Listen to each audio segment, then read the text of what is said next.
सोलापुरातील दैवत महाकाल भक्त सामाजिक संस्था प्रतिष्ठान यांच्या वतीने विजयनगर येथे भव्य आरोग्य शिबिर व नेत्र तपासणी शिबिराचे आयोजन लायन्स क्लब ऑफ सोलापूर व प्रसिद्ध नामवंत डॉक्टर ज्ञानेश्वर माने यांच्या सहकार्याने आयोजित करण्यात आले।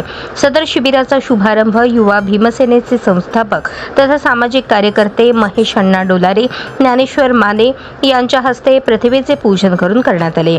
सदर शिबिरात शेकडो नागरिकांचे डोळे तपासणी करण्यात आले। त्यांचे चष्म्याचे नंबर काढून देऊन अत्तल पदरात चष्मे देण्यात आले। या शिबिरात 10 पेक्षा जास्त रुग्णांना मोतीबिंदू झाले असून त्यांचे मोफत शस्त्रक्रिया होणार आहेत। डॉक्टर माने आणि त्यांच्या सहकाऱ्यांकडून सर्दी, ताप, खोकला, डोकेदुखी, हातपाय दुखणे यांसारख्या असंख्य आजाराची तपासणी करून औषधोपचार व गोळ्या मोफत देण्यात आल्या। या शिबिरात बीपी, शुगर तपासणी मोफत करण्यात आली तर इतर चाचण्या 50% सवलतीत करण्यात आल्या। सदर प्रसंगी महेश अण्णा डोलारे, प्रमोद सलगर, जिद्दी ग्रुपचे कार्यकर्ते अर्जुन पगडेकर, चंद्रकांत भाऊ, त्यांचा मित्रपरिवार, संतोष जाधव, उमेश मांबड्याल शिबिर यशस्वी करण्यासाठी प्रयत्न केले। त्याचसोबत दैवत महाकाल भक्त सामाजिक संस्थेचे संस्थापक नागेश सत्यनारायण दासरी, रमेश पद्मा, भरवण्णा कोरे, तिरुमल घोडके, रुपेश म्हणता, तुकाराम अण्णा यांनी परिश्रम घेतले।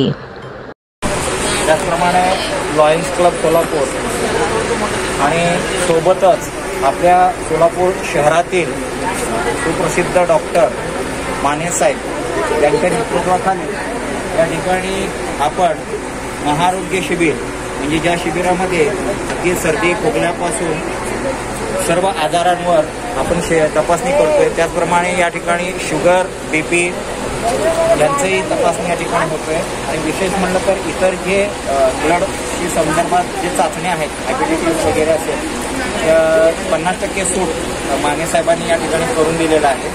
आणि त्यानंतर ज्यांना म्हणजे हे निघते डोळे तपासणीनंतर ऑपरेशनची समस्या उद्भवेल त्यांना मोफत ऑपरेशन करून देण्याची सुविधा या ठिकाणी उपलब्ध करून दिलेली आहे। आणि अशा या आरोग्य शिबिराची सुरुवात आपण या ठिकाणी महाकाल प्रतिमेचं पूजन युवा भीमसेनेचे संस्थापक अध्यक्ष, सामाजिक कार्यकर्ते आणि गरिबांच्या अडीअडचणीला अहोरात्र झटून येणारे असे आपले आदरणीय महेश अण्णा डोलारे साहेब आणि त्याचप्रमाणे आपले भागातील सुप्रसिद्ध डॉक्टर यांच्या नेतृत्वाखाली आपण हा शिबिर आयोजन केलेला आहे। असे माने साहेब यांच्या नेतृत्वाखाली आपण या ठिकाणी करतोय आणि त्याचं सुरुवात केलेलं आहे। मी आदरणीय माने साहेबांना विनंती करतो की त्यांनी 2 शब्द बोलावे।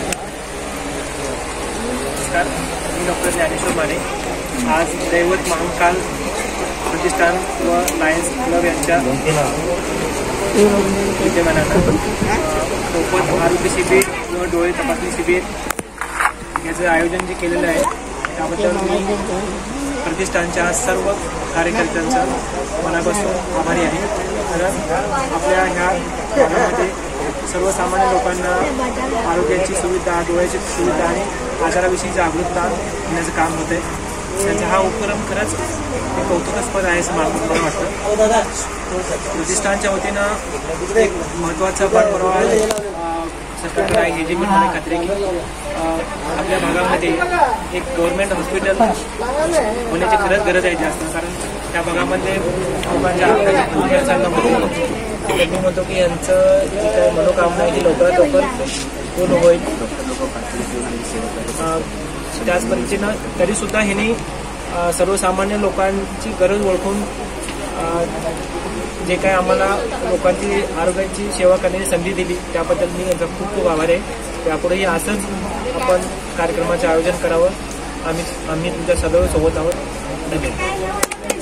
त्यानंतर आपल्या सर्वांची प्रेरणास्थान, आधारस्तंभ युवा भीमसेनेचे संस्थापक अध्यक्ष आदरणीय महेश अण्णा डोलारे यांनी शुभेच्छापर 2 शब्द।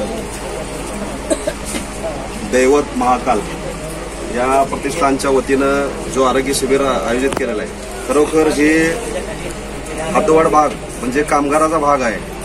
गोरगरीब कष्टकरी लोक या ठिकाणी मोठ्या प्रमाणात आहेत। खरोखर तुम्ही एक चांगला उपक्रम राबवला आहे आणि जसं माने सर म्हणले की ह्या भागामध्ये एक हॉस्पिटल होण्याची म्हणजे गरज आहे, तर या ठिकाणी मी शब्द देतो यांनी जे केलेला पाठपुरावा आहे ते आपल्या संघटनेच्या वतीनं पूर्ण करून नक्कीच जनतेसाठी इथं हॉस्पिटल उभारेल यासाठी मी नक्कीच प्रयत्न करेन। आणि तुमच्या पुढील वाटचालास खूप खूप शुभेच्छा. एक चांगला उपक्रम तुम्ही राबवलाय, कारण लोकांना ह्याची गरज आहे. लोक बाहेर जाऊन जवळपास एक 8 ते 9 किलोमीटरवर सगळे हॉस्पिटल आहेत. या ठिकाणी तुम्ही वाड्या वस्तीतल्या लोकांपर्यंत ह्या शिबिराच्या माध्यमातून एक सुविधा पुरवताय. त्याबद्दल तुमचं मनापासून आभार मानतो आणि पुढील येणाऱ्या वाटचालीस तुम्हाला शुभेच्छा देतो. थँक्यू.